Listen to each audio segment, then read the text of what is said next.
বৌমার গয়নাগুলো তো খুবই হালকা, কত দাম দিয়ে বানিয়ে দিয়েছে? কেন কাকিমা, আপনি যদি আগে জানতেন আমার বাবা মা আমাকে বিয়েতে এরকম হালকা কম দাম দিয়ে গয়না বানিয়ে দেবে, তাহলে কি আপনি দামি গয়না বানিয়ে দিতেন? আমি কেন দেব? তাহলে আপনাকে কেন বলতে যাব আমার বাবা মা কত টাকা দিয়ে গয়না বানিয়ে দিয়েছে? বৌদি, তোমার বাড়ি থেকে ড্রেসিং টেবিল দেয়নি?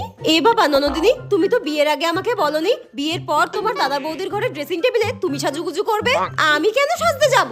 তাহলে আমার বাবা আমাকে বিয়েতে ড্রেসিং টেবিল দেয়নি, তাতে তোমার বাবার কি? এ কি নতুন বৌমার ঘোমটা দেওয়ার ছিঁড়ি কি? একটু বেশি করে ঘোমটা দাও। কেন কাকিমা, ঘোমটার নিচে খ্যামটা নাচুন দেখতে চান কি? নতুন বৌমার সবকিছুই ঠিক আছে, কিন্তু গায়ের রংটা বড্ড কালো। এ কি, তুমি হাসছো কেন? কাকিমা, আপনি যে মনে মনে আপনার ছেলের সঙ্গে আমার বিয়ের স্বপ্ন দেখেছেন, সেটা তো বিয়ের আগে আমাকে আগে জানাননি। আমি কখন স্বপ্ন দেখলাম? তাহলে আমার গায়ের রং কালো, তাতে আপনার বাবার কি? যার সাথে আমার বিয়ে হয়েছে তার কোনো আপত্তি নেই, আপনার কেন তো ফাটছে কাকিমা?